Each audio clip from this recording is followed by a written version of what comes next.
Hello guys, welcome to Tech 360. In this video I'm gonna show you how can you install the Microsoft Outlook extension for Google Chrome. So for that, open your Google Chrome browser and open a new tab. Now search here Microsoft Outlook extension for Google Chrome.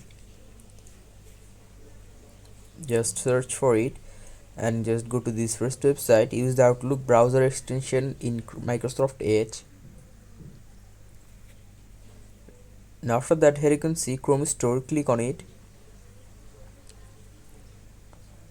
And now here you can see Microsoft Outlook. Click on add to Chrome, this option.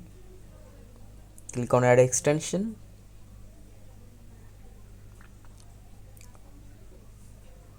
And here you can see the extension it has added. Now just click on the extension option. And here you can see the first one is Microsoft Outlook. Just click it to pin it.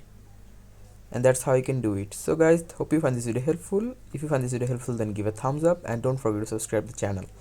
Thank you so much for watching this video.